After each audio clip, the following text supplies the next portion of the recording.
So let's talk about a different drug here. This is the BMS 052 NS5A. It's called declatosphere. Can everybody say declatosphere? Oh, only after a beer. I can say 052. You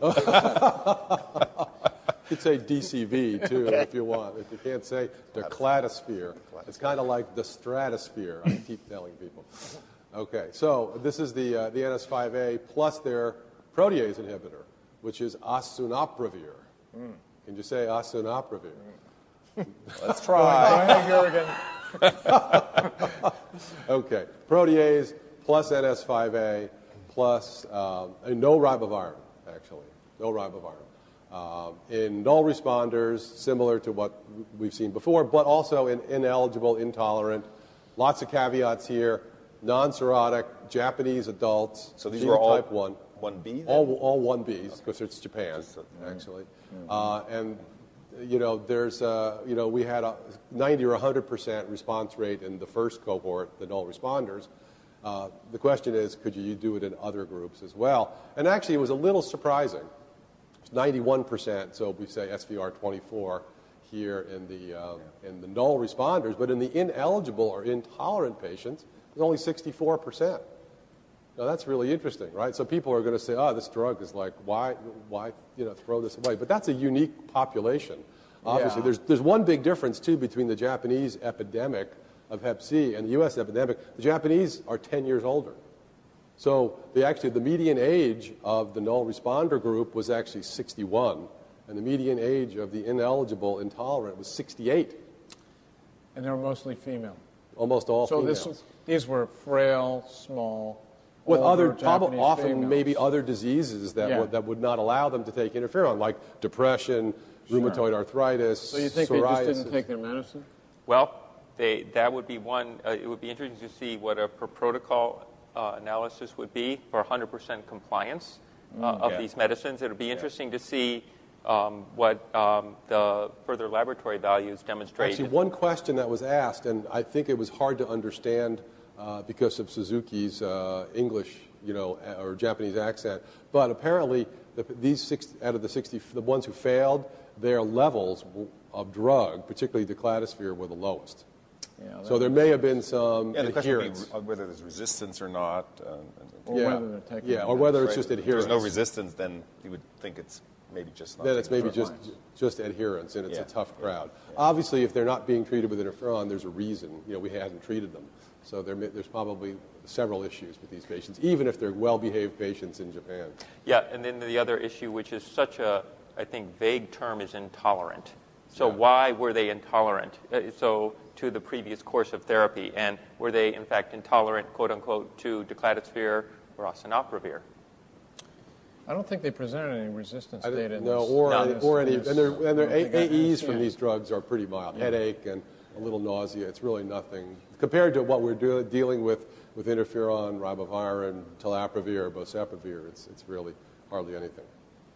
Okay, so how about that? That's a good drug. 7977 is a good drug. What if you put two good drugs together? Let's see what happens. Right, 24 weeks. So this is 24 weeks, not 12. Remember that. We have to be careful about 12 and 24 here. Of declatosphere and 7977. This is the study design. It's a little complicated, but basically, let's look at the numbers here. And these are the numbers that made the press. SVR4, 100% for genotype 1s here. 1A and 1B didn't make any difference. CC or not CC didn't make any difference. And ribavirin didn't make any difference. Now that's something that kind of surprised me. Remarkable. Actually, that kind of surprised That's me. a true indicator of potency. Because in every other trial we've seen, sort of in the combination, ribavirin always adds something, and I think if that's missing, that sort of really suggests that you have. Well, for genotype 1A, 1B, ribavirin, I think we've had some preliminary data that suggests that 1B shorter. We didn't need it. We didn't need it. Yeah. 1A, that was really, I thought, truly remarkable in this study that you were able to get SVR4, although, as we have all stated earlier, especially when subtracting ribavirin, longer follow-up is going to be essential before we declare the end of ribavirin in the paradigm with 1A. Ribavirin does prevent relapse, so we've learned that the hard way many times. But don't you think it was still remarkable that it overcame the 1A, 1B issue. It overcame the IL-28B issue. It sure did. Right. So the only thing we haven't seen is cirrhosis. I don't think there were any cirrhotics in this trial. I don't believe so either. So Genotype 2-3 numbers were a little lower than genotype 1, interestingly enough, which actually points out surprising. it's just lost to follow-ups, actually. Yeah, makes sense. And then there was one patient with a relapse at post-treatment week 4 here, if you read the fine print. 2 patients were lost to follow-up, though. But wouldn't you think, though, that for genotype 2-3, that 24 weeks is relatively long? I mean, taking into account that you with 7977 and ribavirin alone, 12 weeks seem to be 100% I mean, this may be over treatment. Yeah, so but I wonder. On the other hand, These were U.S. patients, too. these were U.S. patients. They're Right. tougher. These are tougher to treat individuals, and that's reflected on the SVR. Look at the week 2 and week 4 compared to the electron study. New Zealand patients. That's a good point. Look at that. I mean, that's a huge difference. Everybody was undetectable in New Zealand, and only 80% were undetectable. And I am one who tends to believe decladacir is substantially more potent than ribavirin. Yes. So and the fact that with a more potent drug, you couldn't drive those people down as quickly as you could. Well, even with ribavirin, there was no difference. but that's in really this. Thank you, Doug. That's Yes. an excellent. Yeah, that's an excellent point. I think that's a host phenomenon. Yeah, so they're bigger, fatter, their BMIs were higher. Sorry, Jürgen. Why do you always look at me when you say that? It's just not fair.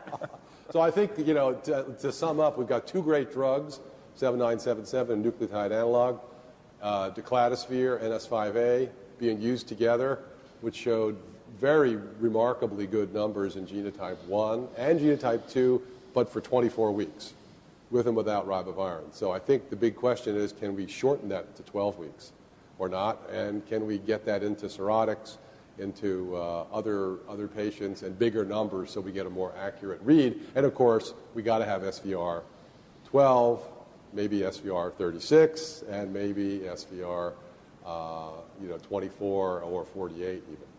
So what do you think, guys?